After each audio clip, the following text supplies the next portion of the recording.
This is a talk about how big and how long and how good the future could possibly be.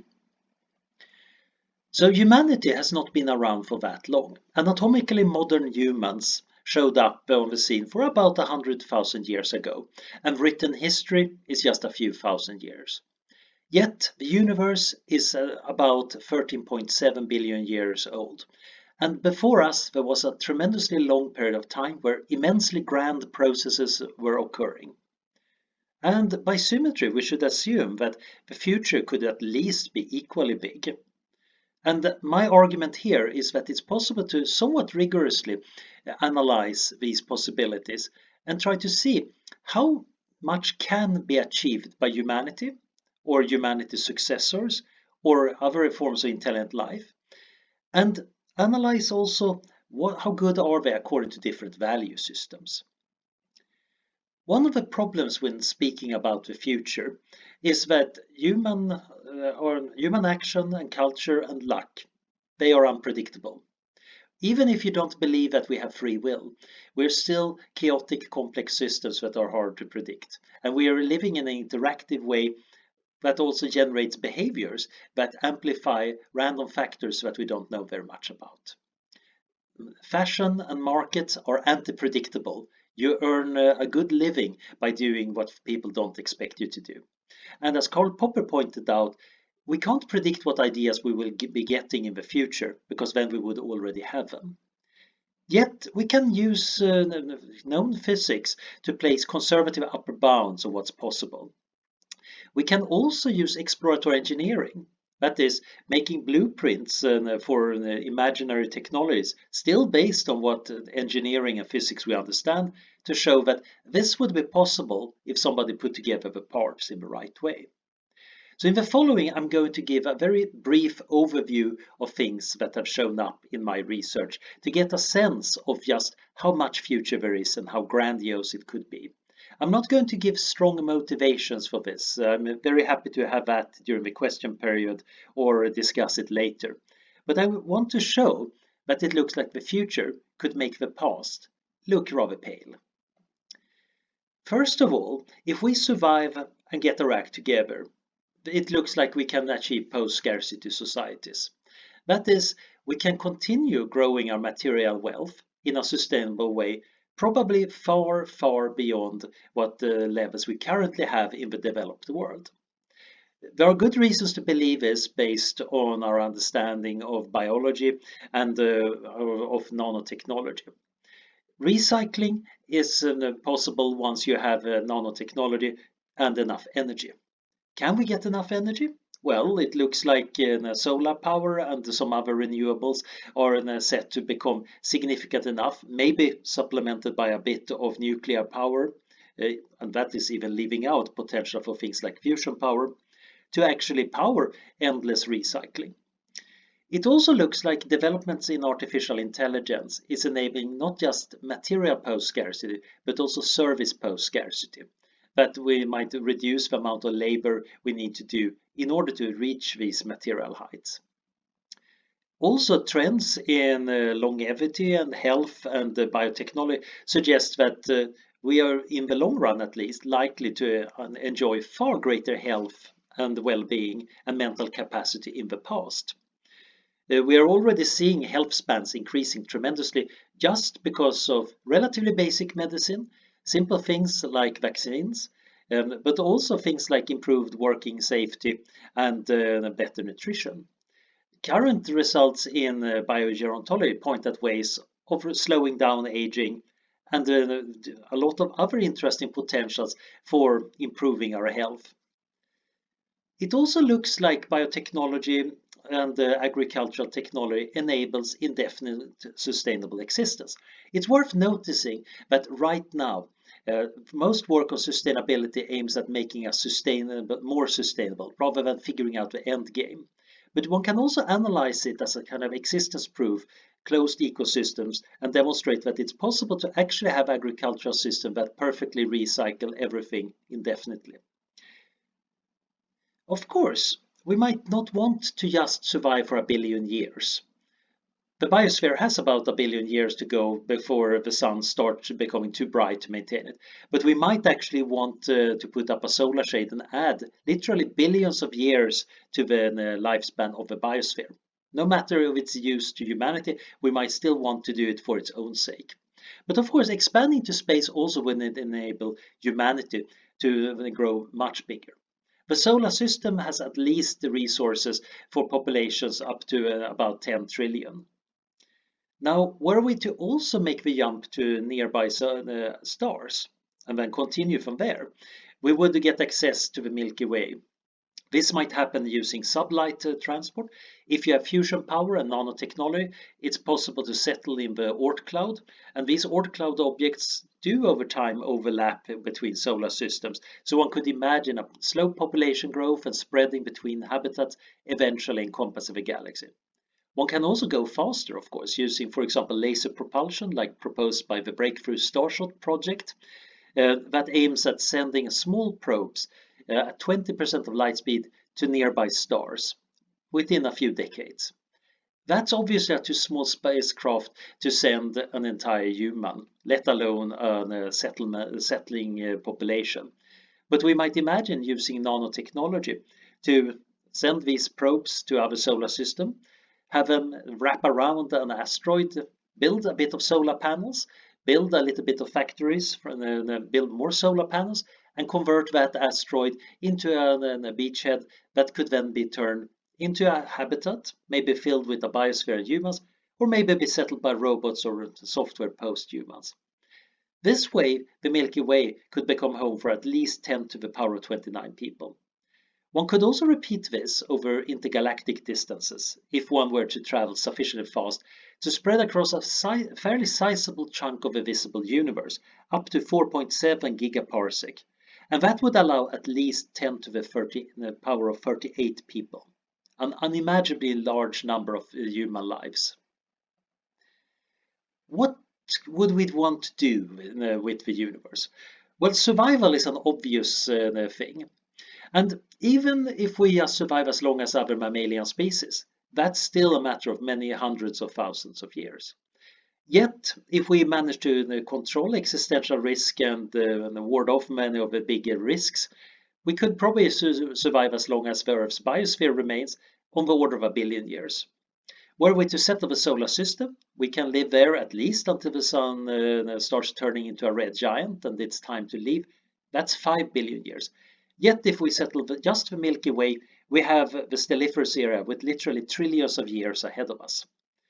And if we were to use, for example, fusion power or accretion disk of black hole or other forms of artificial energy sources, then it looks like one could survive well into the degenerate era, up until the point where our kind of baryonic matter becomes unstable, somewhere beyond 10 to the power of 33 years.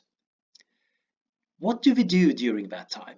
Well, most activities of a civilization are dependent on information processing. Falling in love might not necessarily have at its core an information processing thing. The feeling of love, maybe that's an undefinable qualia. Yet you need to remember who you're in love with.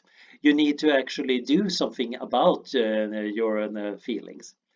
And similarly, trade, art, science, philosophy, sport, soap operas, all of them are various forms of information processing and communication. You might argue that what gives them true meaning might not be captured in bits and bytes. And that might perhaps be true, but those bits and bytes are necessary. If you do not do that processing, then we cannot actually do the philosophy or religion, etc. That means that the physics of information allows us to put some bounds on how much activity a civilization can do, because there is only so much mass energy that can be converted into irreversible computations. And it turns out that these bounds are rather loose. There is apparently space for about a Google 10 to the 100 computations at least. And if we master how to do reversible computation, that's much more energy efficient, or quantum computation that might be exponentially more powerful, we get far more computing power. One example of exploratory engineering that has a long tradition is Dyson spheres. I already mentioned using self-replicating technology, and this is a standard example of what you can use it for. You take an asteroid, you convert it into robots that convert into solar panels and more robots, and eventually you pick apart a few of the larger asteroids in the asteroid belt and end up with solar panels covering the sun, orbiting around it in a vast sphere. This would give our descendants, or for that matter us if we survive long enough, something like 10 to the 26 watts of power, several square astronomical units of living area if you want to use it to live on. Used as a computer, it can perform 10 to the 49 operations per second. If you put sensors on the outside, we have a telescope that can see over vast distances. And putting antennas on it allows communication over intergalactic distances, or if you focus the stellar energy to vaporize annoying planets within a few light years. It can power spacecraft over vast distances, like I discussed earlier, but it can also move entire stars. It turns out that starlight, just reflected starlight, is enough to nudge stars very slowly over a matter of millions of years so they can perform two-body encounters, which produce velocity shifts that are comparative to the stellar motion speeds of tens of kilometers per second. By having further three-body encounters, you can store energy in binary systems, you can put stars in hovering orbits or redirect them and control them in various ways. This can be used to literally move galaxies. We can throw binary star systems close to the central black hole, ejecting one as a hypervelocity star, slowly pushing the galaxy in the opposite direction. Or we might want to send stars and other material away to remote galaxies to build up artificial hyperclusters that are resistant to the accelerating expansion of the universe. This way, we can keep together a large number of stars and galaxies that would otherwise be lost from each other and in an era of isolation in a few 100 billion years. This kind of project requires, of course, planning, literally on the billion-year timescale, and it requires enormous computational capacity, but then again, it also presupposes Dyson spheres that would have achieved that. It might also be possible to transport even vaster amount of matter by converting it to energy, beaming it over, and then converting it back. But this remains far more theoretical. So it seems like life might actually be a phase transition of matter that matters for describing the entire universe. So there is an end of greatness scale, about 200 megaparsec wide, beyond which is believed the universe is more or less homogeneous. Yet we have seen that if advanced civilizations decide to go out and reorganize the matter to their liking, they could rearrange things at least on the scale of 50 megaparsecs. That's a large galactic cluster. And of course, if they wanted to spread, maybe just settle a lot of planets and spread life or happiness or computation there, they could do it over much vaster regions, 4.7 gigaparsecs if they're fast. And the distance between these bubbles is set, of course, by the probability of life and intelligence emerging in the first place, which is currently unknown but could be much bigger. The interesting thing is that describing the universe at late times might require us to have a description of what life wants to do with it. Because the civilizations in the universe, they determine the cosmological structure on the significant large scales. Leaving out intelligence from the universe means that we actually haven't described it very well. And the structure is also dependent on what these civilizations choose to do. It might be that we want to maximize happiness. It might be that they want to make paper clips because they had a slip up with artificial intelligence. It might be that they want to maximize diversity. It might be that each of these spheres is utterly different. Now, the amount of time ahead of us is enormously vast. So Martin Rees coined the wonderful term physical eschatology for using cosmology to think about how the universe might evolve in the future, given our current understanding. The interesting thing here is to observe that we can make fairly good predictions about long time spans and then see how that both affects what intelligence can do and what intelligence can do to change these things. like for example rearranging stars to prevent the evaporation of galaxies in something like 10 to the 25 years. But it also has another important implication. We live extremely early in the history of the universe. The Stelliferous era has just started. We might be slightly behind the peak star formation, but there are literally trillions of years to go. And the total future value at stake is literally astronomical. The large number, as I mentioned, even if you think they only partially turn into value, they indicate that with many lives, much activity, much knowledge, so many things that might matter. So it seems like we should rush to the spacecraft and try to expand into the universe, because we're literally losing a few galaxies per year because of expansion of the universe. Yet, if we flub things right now, if we go extinct over the next few years because of some bioengineered pandemic or mishap with artificial intelligence, we lose the entire future. We might actually need to be very, very careful because we might gain much more by reducing existential risk right now, right here at the start, than rushing in order to maybe, just maybe, get one of those galaxies. So the paradoxical situation is that optimism about the long-term future leads to caution in the near term. And this is more due to the cheapness of time than the grandness of the future. Even if the future was relatively modest, there is so much of it that we can afford to be careful. So to conclude, it looks like there is potential for a tremendously big and bright future, almost no matter what ethical system you have, almost no matter what value theory you have. And that means that we need to be very careful right now. We have a range of possible future lives somewhere between 800 billion, assuming that we just have a few million hunter-gatherers surviving for a few 100,000 years, over to vast post-human empires of more than a Google lives across the vast future. And yes, we might be losing entire galaxies per year, but we better not lose the entire future.